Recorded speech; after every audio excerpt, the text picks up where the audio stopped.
प्रमुख थे प्रभुदत्त ब्रह्मचारी, भारत के बहुत बड़े संत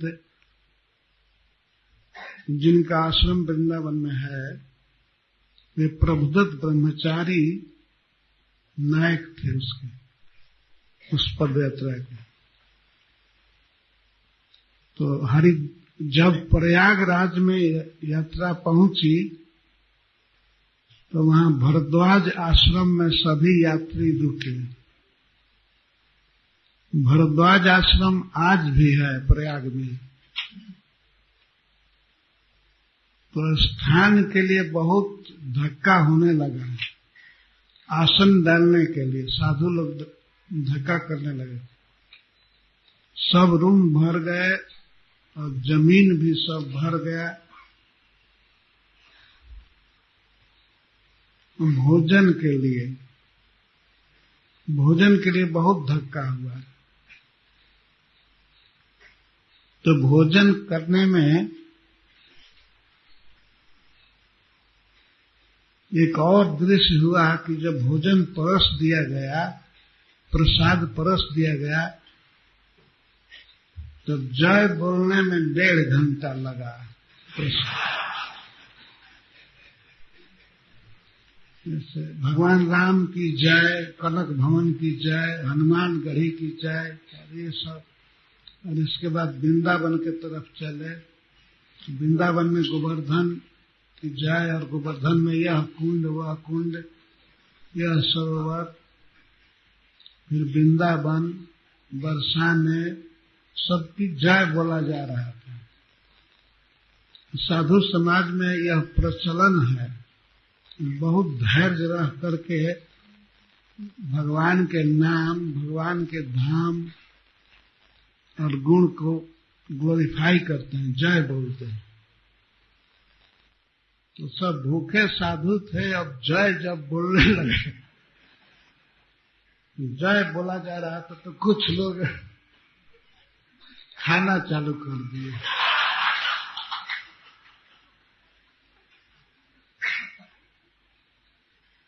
और जय बोला जा रहा था तो कुछ लोग जय नहीं बोल रहे थे, हाय है बोल रहे थे। बहुत सुंदर प्रसाद बना था और सब सामने परसा गया था। और भूखे साधु थे, भूखा साधु बाघ बराबर कहा जाता। तो फिर झगड़ा होने लगा, क्यों खाया, इसको लाइन से निकाल दो, इसको पंगत से निकाल दो, ये खा लिया। इस तरह से झगड़ा होने लगा। तो भोजन के बाद, इसके बाद शाम को क्लास हुआ ब्रह्मचारी जी का। वही क्लास मैं सुनाना चाहता हूँ। तो कथा कहने लगे तो उन्होंने इसी प्रसंग पर एक कथा प्रारंभ किया कि एक बार नारद जी आए थे यहाँ भूलोक में। तो और पूरे ब्रह्मांड में भ्रमण करते ही रहते हैं नारद जी। और नारद जी ऐसे व्यक्ति हैं जो सभी समाज में जाते हैं, उनके लिए किसी के प्रति भेद नहीं है। वो सभी समाज में, सभी संघ में, सभी मंदिरों में, सब जगह जाते हैं। तो वे दैत्यों के पास, दानवों के पास, असुरों के पास भी जाते थे। तो नारद जैसे तो रेगुलर विजिटर थे ही, जाते रहते थे। लेकिन एक बार असुरों ने नारद जी से कुछ कंप्लेन किया। नारद जी से उन लोगों ने कहा मीटिंग करके कि देवर्षि जी, हमें आपसे शिकायत है, आपकी शिकायत नहीं है, आपके पिता के बारे में कुछ कहना है। तो नारद जी चकित हो गए, ब्रह्मा जी की शिकायत? तो उन्होंने कहा, हाँ, हम लोग अब तक यही जानते थे कि ब्रह्मा जी सम हैं, सबको एक दृष्टि से देखते हैं, लेकिन ब्रह्मा जी विषम हैं। तो नारद जी ने पूछ दिया, क्या विषमता है? तो असुरों ने कहा कि ब्रह्मा जी देवताओं की मदद करते हैं, जबकि ब्रह्मा जी सबके पितामह हैं, सबको एक दृष्टि से देखना चाहिए, लेकिन वे देवताओं को ज्यादा मानते हैं और हम लोगों को नहीं। तो बहुत बड़े व्यक्ति में यह विषमता का दोष बहुत भारी दोष माना जाता है। ब्रह्मा जी विषम नहीं है, वास्तव में सम है। महाराज परीक्षित के विषय में ब्राह्मणों ने कहा था कि ये लड़का, जन्म के समय कहा था, एक लड़का समता में ब्रह्मा जी के समान होगा। तो सबसे बड़े सम बुद्धि के व्यक्ति हैं ब्रह्मा जी, लेकिन उनकी भी शिकायत होने लगी कि ये देवताओं का पक्ष लेते हैं। तो ब्रह्मा जी ने पूछा, नारद जी ने पूछा, क्या पक्ष लिए हैं? उन्होंने कहा, डायरेक्ट तो कोई लड़ाई झगड़ा नहीं करते हैं, लेकिन देवताओं से मिल करके विष्णु से अपील करते हैं अवतार लेने के लिए, आने के लिए। विष्णु आता नहीं है, सोया रहता है, लेकिन जबरदस्ती बुलाते हैं कि आइए आइए। तो ब्रह्मा के बुलाने से ही विष्णु आता है और हमारे खानदान के लोगों को मारता है। तो इसमें कारण ब्रह्मा ही हुए ना, तो ब्रह्मा में विषमता है। तो अपने पिता की शिकायत सुन करके नारद जी को अच्छा नहीं लगा। वो समझ रहे थे कि वे तो विषम नहीं है, विषम बुद्धि है दैत्यों की। और सभी असुर जुटे थे। असुरों में दानव, राक्षस, दैत्य सब जुटे हुए। तो नारद जी ने आश्वासन दिया, ठीक है, मैं जा करके उनसे कहूंगा, वे अपना सुधार करेंगे, विषमता नहीं होनी चाहिए। आपकी बात को मैं पिताजी से जाकर के कहूंगा। तो नारद जी गए ब्रह्मा जी के पास सत्यलोक, और जाकर के प्रणाम किए और ब्रह्मा जी से कहे कि हमें कुछ एकांत में आपसे बात करनी है। ब्रह्मा जी कहे ठीक है। तो नारद जी गए एकांत में, ब्रह्मा जी से कहे कि पिताजी,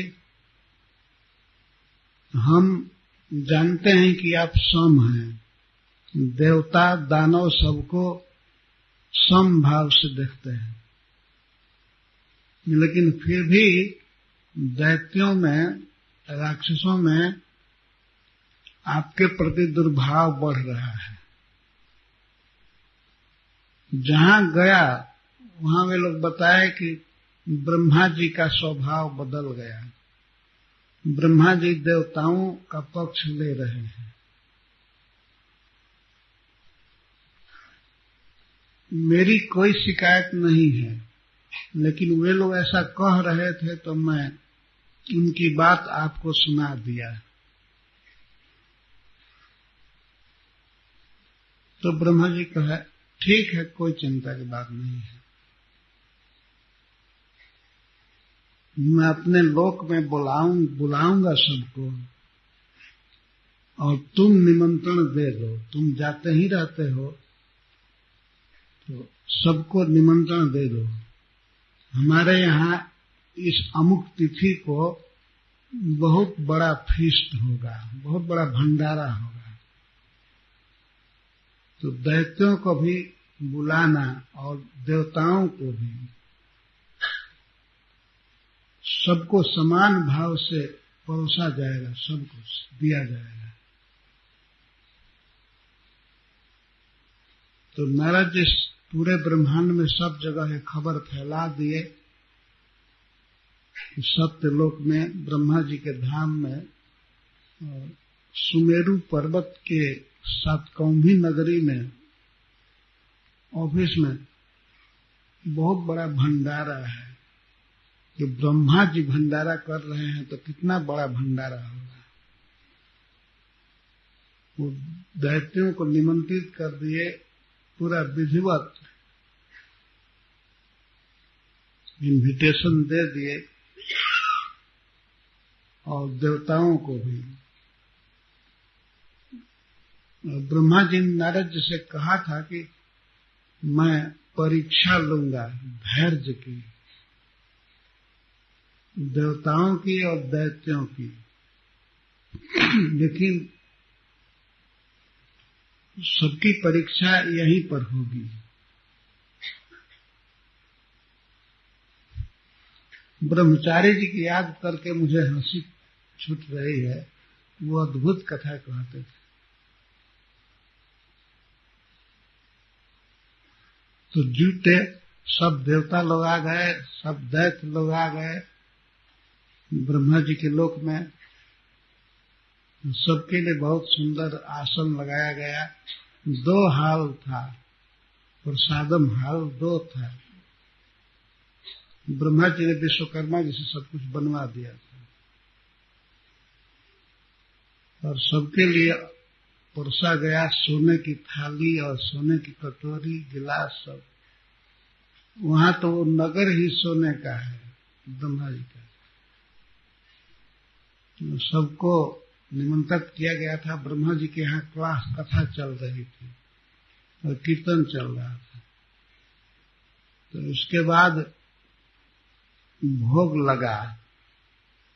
किसको? गोविंद को।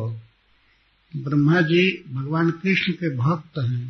गोविंदम आदि पुरुषम तम हम भजामि, ये उनका ही पद है। मैं आदि पुरुष गोविंद का भजन करता हूं। तो गोविंद की आरती होने लगी।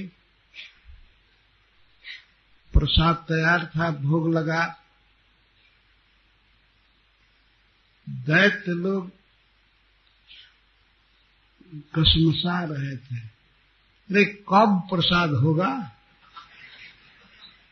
तो नारद जी वहां आ गए थे प्रसाद के अवसर पर और ब्रह्मा जी के सभी पुत्र आए थे। मरीचि, भृगु, अंगिरा, वशिष्ठ, सब लोग आ गए क्योंकि पिता के यहाँ प्रसाद की व्यवस्था करनी थी।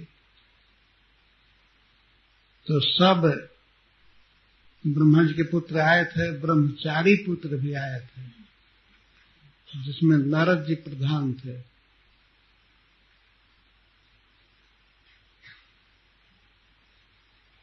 सटा हुआ हाल था भवन, प्रसाद भवन। नारद जी कभी उसमें जाते थे, कभी देवताओं के पास आते थे। तो देखते थे असुर लोग प्रसाद के लिए छटपटा रहे थे। सुनिए सुनिए नारद जी, कितनी देर है प्रसाद में?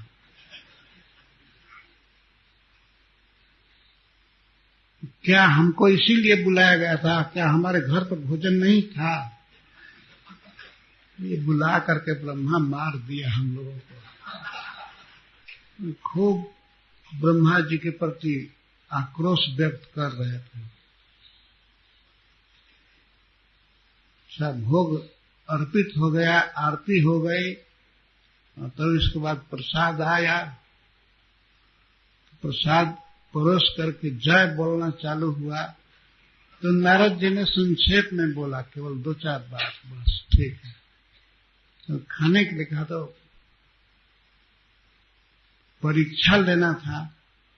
तो ब्रह्मा जी ने कहा कि देवता और दानव दोनों की परीक्षा एक प्रकार से होगी। क्या परीक्षा होगी? तो ब्रह्मा जी ने कहा कि परीक्षा है कि भोजन करते समय सबके हाथ बांधे जाएंगे, दाहिना है, और वे प्लास्टिक का रड या लकड़ी का डंडा बनाए थे जो बाह के शुरू से और पंजे तक आता था, अंगुली को छोड़ करके। उसे बांधने के लिए वो सब लकड़ियां, तो सबके हाथ बांधे गए, सब स्वीकार किए। नारद जी ने कहा कि ये परीक्षा की विधि है, आपके धैर्य की परीक्षा ली जा रही है। और सबके हाथ बांधे जाएंगे, देवताओं के भी बंधे हैं, आप सबके बंधे हैं, तो इसको स्वीकार कीजिए। तो सबके हाथ बांध दिए गए और उसके बाद शरीर विद्या जाल बोल करके अब चालू किया गया, चालू किए प्रसाद खाना। तो हाथ बंधा था ऐसे,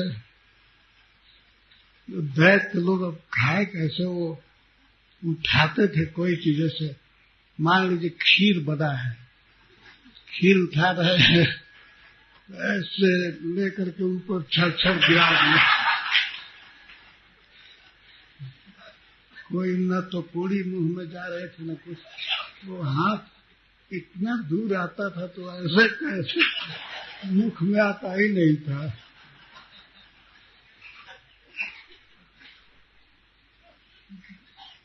तो सब परेशान हो गए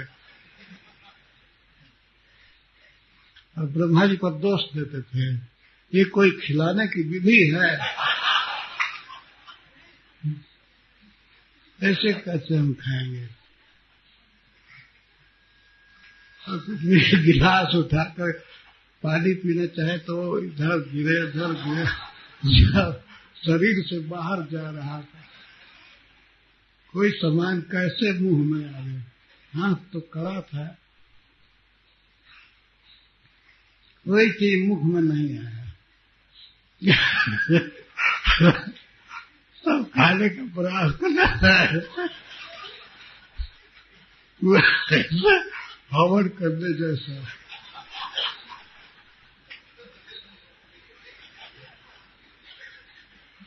सब शरीर भी बर्बाद हुआ, गंदा हो गया। तब नारद जी ने कहा, सब देख रहे थे वही, खा लिए, टाइम बीत गया, बहुत टाइम हो गया।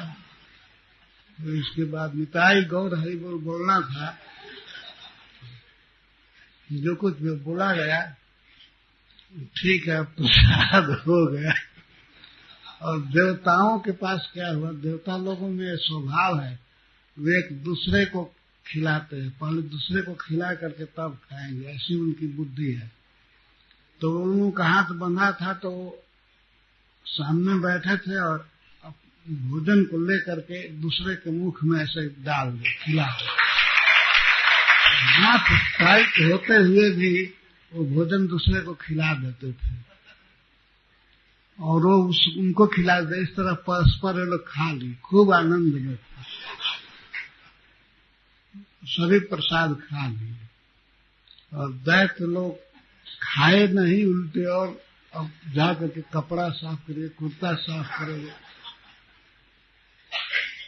और ब्रह्मा जी पर दोष देते, ये कोई निमंत्रण की विधि है। जब ब्रह्मा जी तो परीक्षा ले रहे थे धैर्य की और सहयोगिता की, तो ये मुझे घटना याद आ गई। बहुत भीड़ भाड़ है तो हमेशा ध्यान रखना चाहिए कि हम देवताओं के संग में हैं, हमें धैर्य रखना चाहिए और दूसरे को सुखी करने की भावना होनी चाहिए, तब आसानी से सब काम हो जाएगा। अगर अपने फेरे में कोई रहेगा तो वही दैत्यों जैसा हालत होती है, समान उठाकर। ये कथा 1966 में मैं सुना था, तो आज से लगभग लगभग 50 वर्ष हो ही जाएगा, 1-2 साल कम।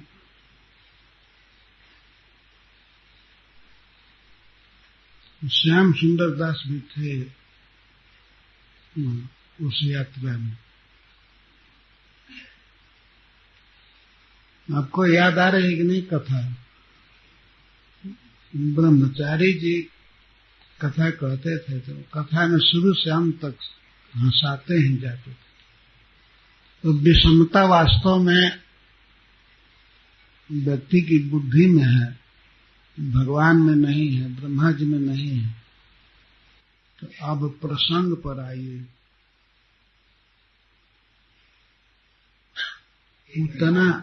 पूतना को भगवान ने माता की गति दिया। इसी पर सुखदेव गोस्वामी विचार कर रहे हैं, क्यों दिया?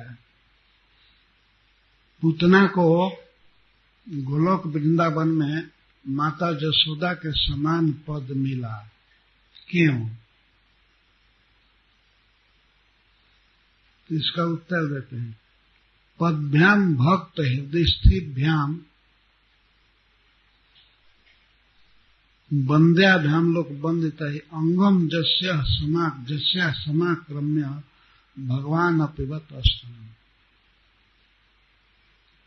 भगवान श्री कृष्ण के चरण कमल भक्तों के हृदय में विराजते हैं।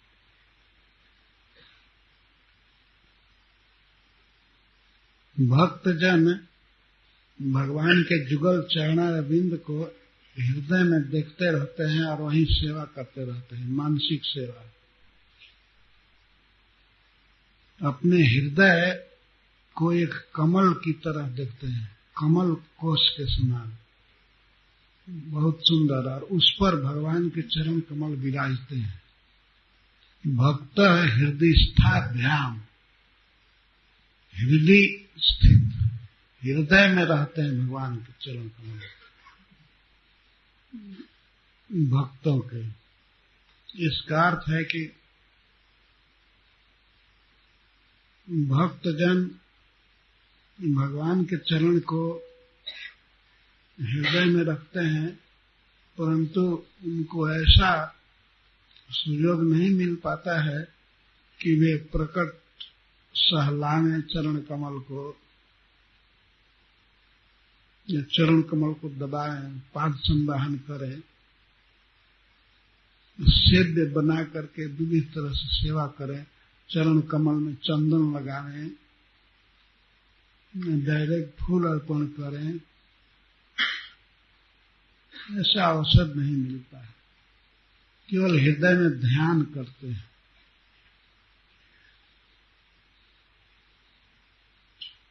और भक्तों में प्रधान ब्रह्मा जी, शिव जी, नारद जी, ये लोग हृदय में तो देखते ही हैं, भगवान के चरणों की वंदना करते हैं। वंद्याभ्याम लोग वंदते हैं।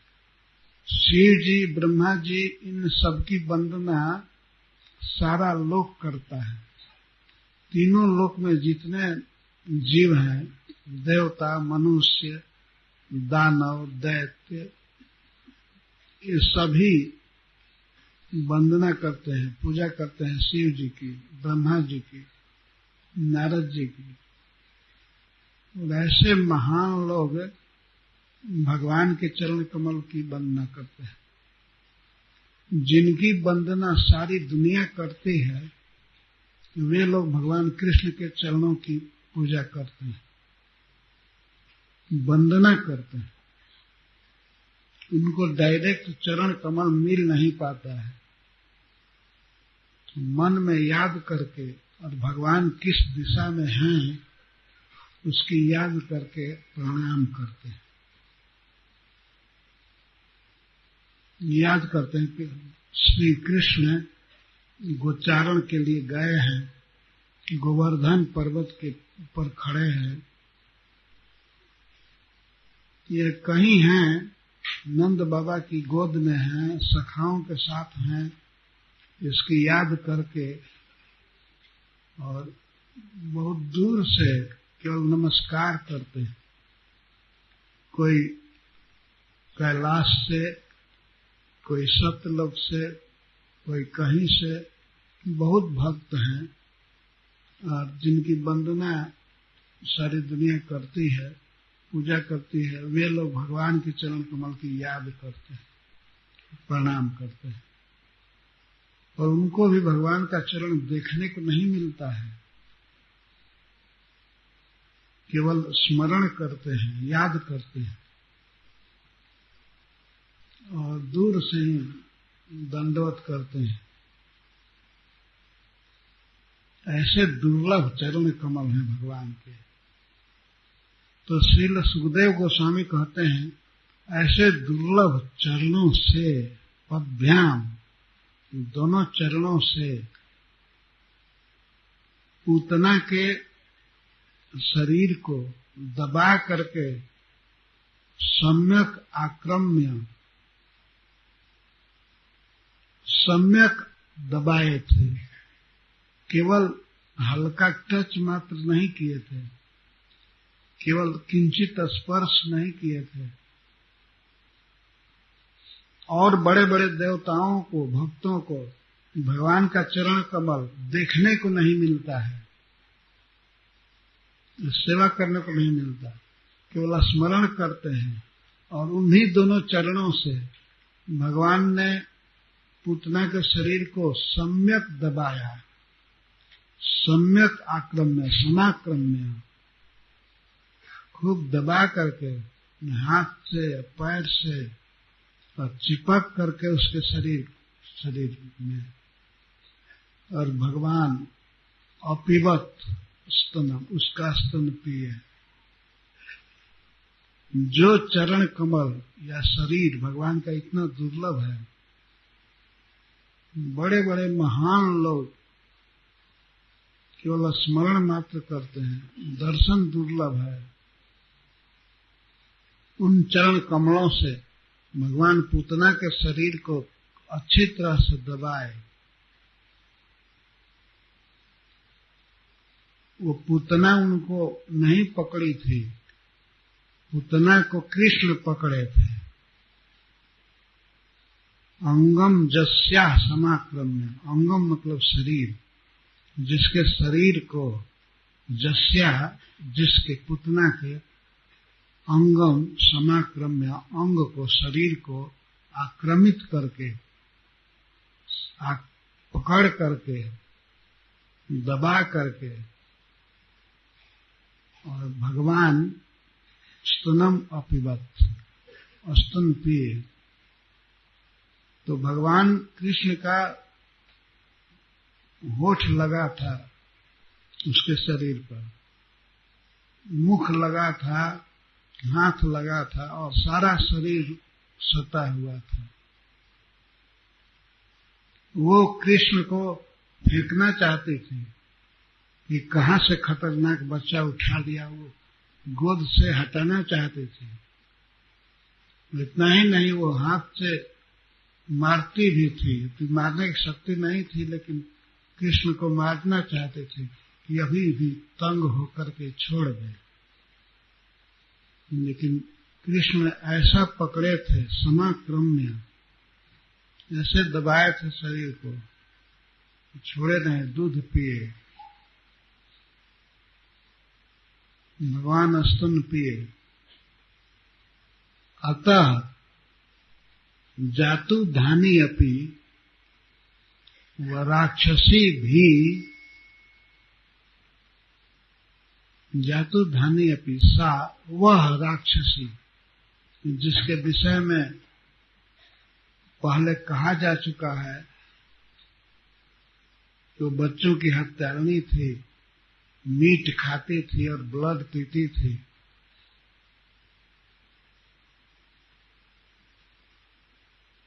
वह स्वर्ग पा गई। स्वर्ग, स्वर्ग कौन स्वर्ग?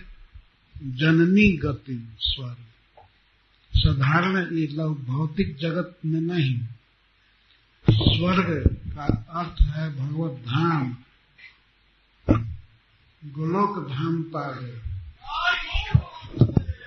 जहाँ माँ जसोदा रहती है, उस गोलोक धाम को पा गया तो उसे स्वर्ग कहते हैं।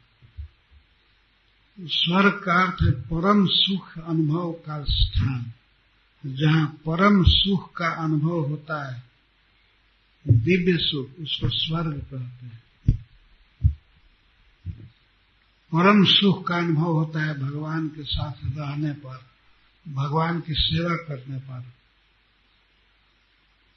तो इसीलिए उसे स्वर्ग कहते हैं।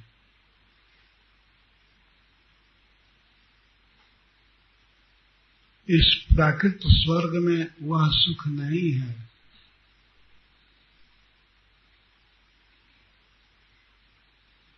वैकुंठ में परम सुख है, और वैकुंठ से भी उत्कृष्ट सुख गोलोक में है।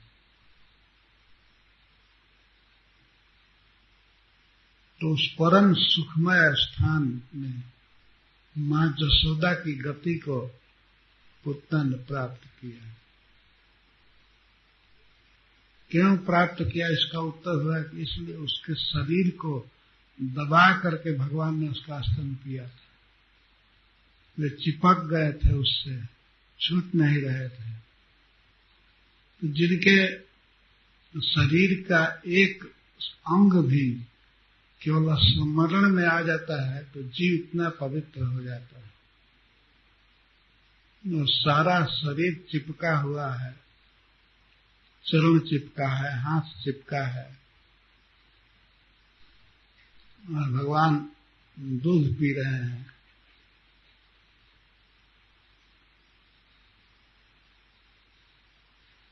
इसीलिए पूतना को माता की गति मिली। एक बच्चे की भांति वे पूतना के गोद में थे और स्तन पी रहे थे, तो माता की गति तो मिलनी ही चाहिए।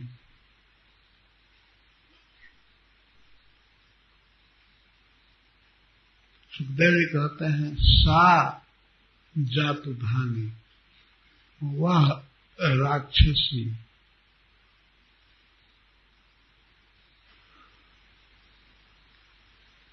कौन राक्षसी? सा राक्षसी, सा जातु धानी, कंसे न प्रहिता, घोरा, पूतना घातनी, ये बाल घातनी, बच्चों की हत्या करने वाली। कोई व्यक्ति होता है मनुष्य में, क्या बच्चों के प्रति ऐसी निर्दयता कर सकता है? नहीं। वो शत्रु के बच्चों से भी स्नेह करेगा। बच्चे क्या बिगाड़े, लेकिन वो बच्चों की हत्याली थी। सा पूतना, सा जातु धानी, स्वर्गम अवाप, पा गई। अवाप प्राप्तवती, पा गई। तो सुखदेव गोस्वामी पुनः कहते हैं कि फिर उन गायों के विषय में क्या कहा जाए, जिनके स्तन से चढ़ते हुए दूध को भगवान कृष्ण ने पिया। वे भी भगवान की माताएं हैं, ब्रज की गौएं, अनुमातरा, वे कृष्ण की माताएं हैं। गौओं का दूध भी भगवान ने खूब पिया है। जब पूतना माता की गति पा गई तो ये गौएं क्यों नहीं पाई? फिर पिछली बात को कह रहे हैं। बार बार एक ही बात को कहने की क्या आवश्यकता है? पहले कहा गया कि जब पूतना विष अर्पण करके कृष्ण को पा गई तो कोई प्रेम से कृष्ण को कुछ देता है तो वह क्यों नहीं पाएगा, सद्गति क्यों नहीं पाएगा। पहले कहा जा चुका है, तो पुनः उसी बात को सुखदेव गोस्वामी कह रहे हैं। किसी को लगेगा कि इतना क्यों कह रहे हैं। सर्व संदेह निरसनार्थम, किसी के मन में कोई संदेह किसी प्रकार का न रह जाए, इस प्रसंग पर पूर्ण श्रद्धा हो, पूर्ण विश्वास हो उसको, इसके लिए सुखदेव गोस्वामी कह रहे हैं। यह सत्य है, सत्य है, परम सत्य है कि भगवान ने पूतना को माता की गति दिया। इसी बात को व्यक्त करने के लिए वे बारंबार इसको कह रहे हैं।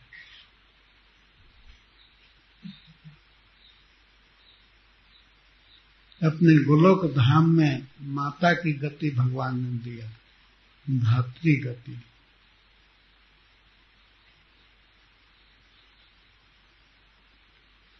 इस पर संदेह नहीं करना चाहिए।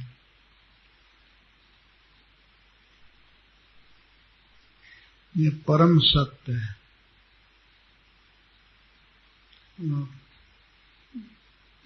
श्रील बलदेव विद्याभूषण अपनी टीका वैष्णवा नंदिनी में लिखते हैं कि भगवान ने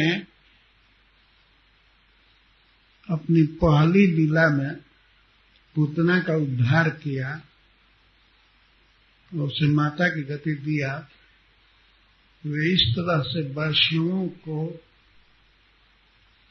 आकर्षित कर रहे हैं, अपने भक्तों को।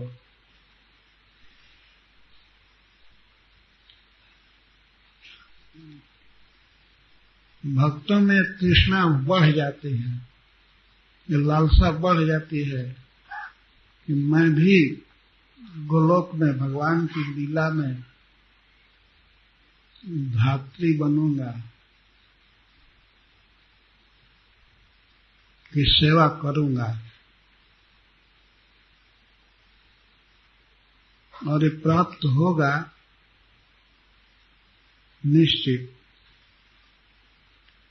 तो अपने भक्तों में इस प्रकार की वासना पैदा करने के लिए, इस प्रकार की तृष्णा पैदा करने के लिए भगवान ने पहली लीला की है। भगवान कृष्ण की लीलाएं वैसे समान रूप से सभी के लिए हैं और परम पदे हैं। और कृष्ण लीला में ये सर्वप्रथम लीला है, पूतना का उद्धार। सुखदेव गोस्वामी कहते हैं किमु गाओ नुमात रह, फिर गायों के लिए क्या कहना है। और जो भगवान श्री कृष्ण की अनुमाता है, अनुमात्र, गौएं भी भगवान की माँ है। भगवान स्वयं गौओं के दूध को पिए। जब ब्रह्मा जी ने वछड़ों का अपहरण किया था और बालकों का, तो कृष्ण स्वयं बछड़ा बन गए थे और गौओं का दूध पिए। हजारों हजार बछड़ा बन करके दूध पी रहे थे। गोपियों का दूध और गौओं का दूध पिए, खूब पिए। ब्रह्मा जी ने कहा है अपनी स्तुति में कि अहोति धन्या ब्रजगो रमाण्या स्तन्यामृतम पीत मतीव ते मुदा। अहो, ब्रज की गौएं और ब्रज की रमणियां, गोपियां धन्य हैं जिनके स्तन्यामृत को, जिनके दूध को आपने खूब पिया। स्तन्यामृतम, स्तन से निकले हुए दूध रूपी अमृत को पिया। स्तन्यामृतम पीतम अतीव ते मुदा, आपने परम आनंद के साथ पिया, और खूब पिया। हजारों हजारों गोपियां थी माता के भाव में, और हजारों गौएं थी, और स्वयं श्री कृष्ण बछड़ा बने थे और उनका बालक बने थे। अहोति धन्या ब्रजगो रमण्या स्तन्यामृतम पीतमती ते मुदा जैसा विभो वत्स तरात्मजात्मना। गौओं का बछड़ा बन करके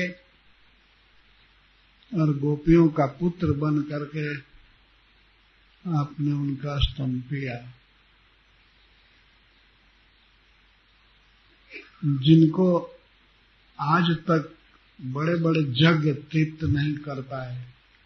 यज्ञों में भगवान की पूजा होती है, लेकिन भगवान यज्ञ में आहुति घी लेकर के उतना संतुष्ट नहीं हुए जितना आनंद से और तृप्ति का अनुभव करते हुए गोपियों का स्तन्यामृत पिए और गायों का स्तन्यामृत। विचार कीजिए, अगर एक बछड़ा बने होते कृष्ण,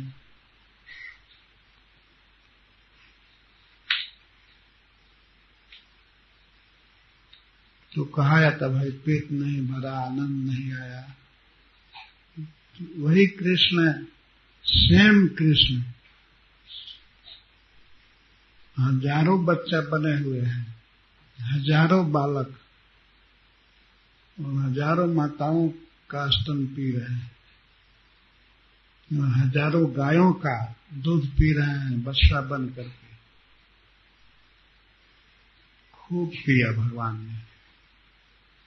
ब्रह्मा जी कह रहे हैं आप खूब पिए, खूब पिए, अतीव मुदा, और अतिशय आनंद से, अतिशय सुख से पिए।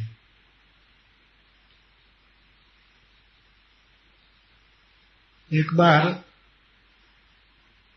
गोप लोग गाय चरा रहे थे गोवर्धन पर्वत में। गाय चरा रहे थे तो बच्चे जो कृष्ण बने थे, वास्तव में कृष्ण ही बच्चे थे, वो बछड़ा चरा रहे थे। स्वयं अपने को अपने से चरा रहे हैं। बछड़ा भी कृष्ण है और गोप बालक भी कृष्ण।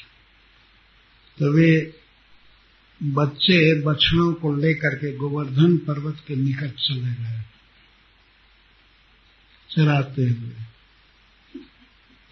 तो उन गौओं ने गोवर्धन पर्वत के ऊंचाई से, ऊपर से बछड़ों को देखा। तो गौएं उन बछड़ों को देखते ही दौड़ गई दूध पिलाने के लिए, भागने लगी।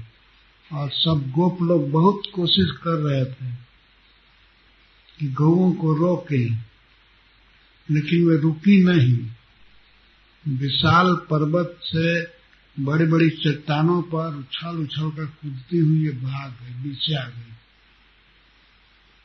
वे लोग प्रयास कर रहे थे रोकने का, बहुत क्रोध में थे, लेकिन रोक नहीं पाए। वे दौड़ रही थी, पर्वत से नीचे आ रही थी और आकर के बछड़ों को दूध पिलाने लगी और उन्हें चाटने लगी। ऐसे चाट रही थी जैसे लगता था कि वे खा जाएंगे। ऐसे इतना स्नेह से तो गोप लोग भी दौड़े हुए पीछे से आए। तो वे लोग क्रोध में थे कि बच्चों को डांटेंगे कि बछड़ों को यहाँ इतना निकट क्यों लाए। लेकिन जब वे पहुंचे तो बच्चों को अपने गोद में लेकर के लोग आनंद मग्न हो गए, क्रोध समाप्त हो गया। तो गौएं बछड़ों को दूध पिला रही थी और बालकों को ये गोप लोग हृदय से लगा लिए। उनकी आंखों में आंसू छा गया, गदगद हो गए। क्योंकि वे साधारण बच्चा तो थे नहीं, सभी बालक कृष्ण थे स्वयं। बछड़ा भी कृष्ण और बालक भी कृष्ण।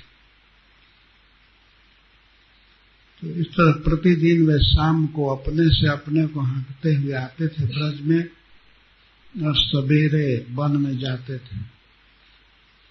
साल भर भगवान ने ये लीला किया है। 1 वर्ष तक वे दूध पीते रहे, बछड़ा बन करके, बालक बन करके।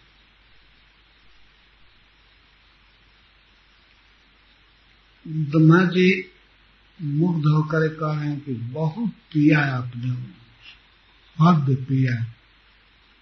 अलम ब्रह्मा जी तो देखते ही थे, वे बार बार ब्रज में आकर के देखते थे, अब क्या कर रहे हैं श्री कृष्ण, अब क्या कर रहे हैं। तो देखते हैं कि वही काम चालू है, दूध पी रहे हैं, बछड़ा बने हुए हैं और गो बालक बने हुए हैं, पी रहे हैं। वो केवल गोदोहन काल तक आधा घंटा 15 मिनट ही दूध नहीं पीते। गौएं खड़ी हैं तो ब्रह्मा जी जब आते थे तो देखते हैं दूध पी रहे हैं, गोपियां भी दूध पिला रही हैं, उनका स्तन पी रहे हैं, गोद में चढ़े हुए हैं।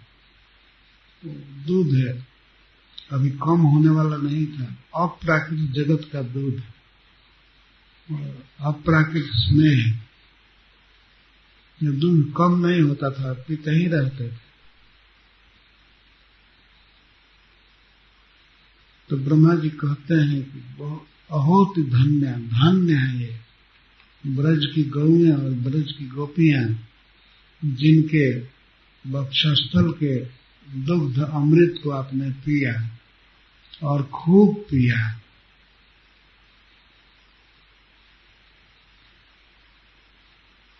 तो सुखदेव जी कहते हैं फिर जब पूतना को माता की गति भगवान ने दिया तो इन गौओं के लिए तो कहना ही क्या है, ये तो भगवान की अनुमात्रा उपमाताएं हैं।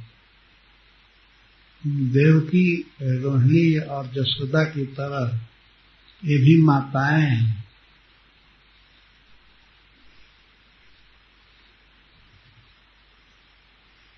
किसी को ये संदेह हो सकता है कि ठीक है भगवान पूतना को मातृ गति दी है, लेकिन भगवान के धाम में इतनी वैकेंसी नहीं होगी, अब किसको किसको माता बनाएंगे। तो यहाँ भगवान ने दिखा दिया है कि सबके लिए अवसर है। जो उनको अपना पुत्र मानता है या मानेगा तो भगवान कृष्ण उसके पुत्र बनने के लिए तैयार है। जे यथा माम प्रपद्यन्ते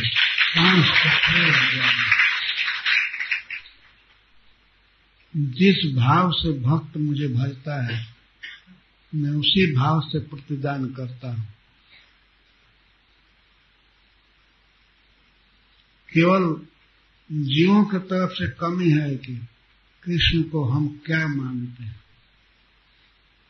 अगर पुत्र मानते हैं तो कृष्ण पुत्र बनने के लिए तैयार है, और सखा मानते हैं तो सखा बनने के लिए तैयार है, प्रियतम बनने के लिए तैयार है, स्वामी बनने के लिए तैयार है।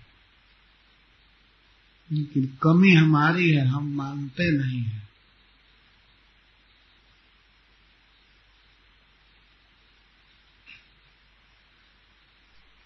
भक्ति आंदोलन पहले भगवान को मानना चालू होता है, भगवान से संबंध जोड़े। संबंध अगर जोड़ेंगे, आप थोड़ा बढ़ेंगे, 1 कदम बढ़ेंगे तो 100 कदम बढ़ेंगे। और जरे पूतना के 20 स्तन को वे स्वीकार किए तो और किसको स्वीकार नहीं करेंगे।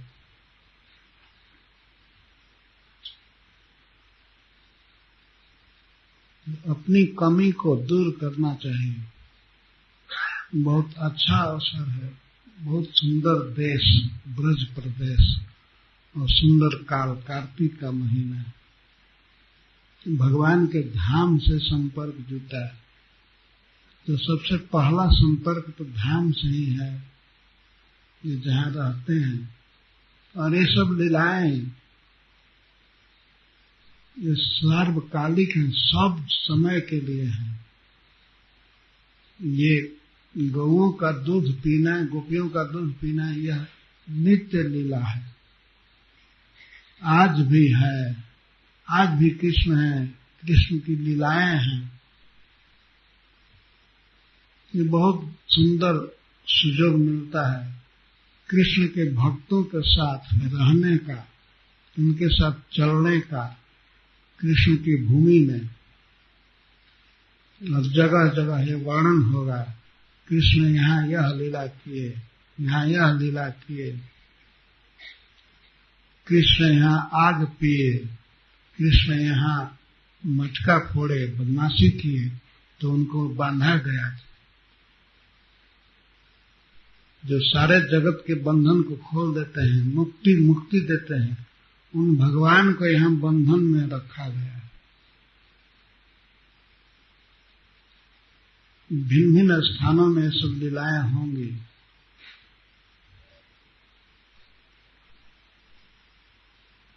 और कृष्ण यहाँ गोपियों से माखन टैक्स में मांगते हैं, और बरसाने में सांकरी खोर है और संकीर्ण गली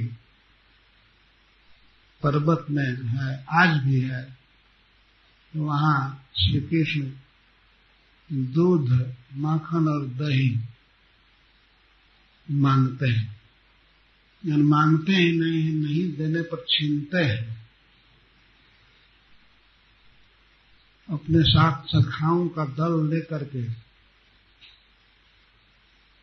आती हुई गोपियों का दूध छीन लेते हैं, माखन छीन लेते हैं।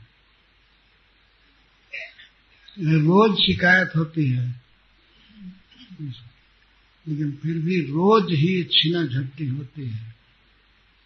यह भगवान की लीला है।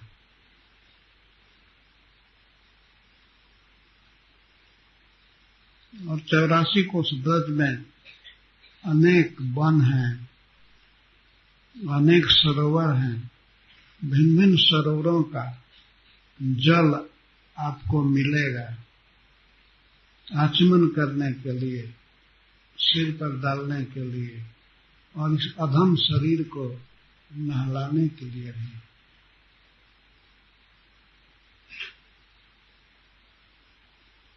कुछ सरोवर गोवर्धन जी की घाटी में है, तलहटी में, जैसे राधा कुंड, श्याम कुंड, गोविंद कुंड।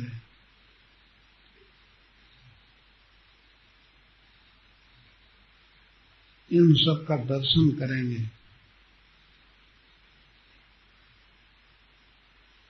और पानी जो गंगा जी से भी बढ़ करके है, भगवान जिसमें नहाए हैं, पानी पिए हैं, ऐसे ऐसे कुंडों का दर्शन, संस्पर्श होगा। और ब्रज की धूली जिसमें श्री कृष्ण लेटे हैं, गौएं चराए हैं, रास लीला किए हैं, इस काम का यह ब्रजमंडल परिक्रमा अपने 25वें वर्ष में प्रवेश किया है। सिल्वर जुबली है, इसलिए बहुत भक्त आए हैं। ये बहुत सुंदर अवसर है।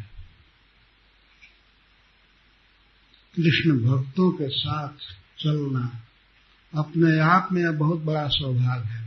वो भी कृष्ण भूमि में।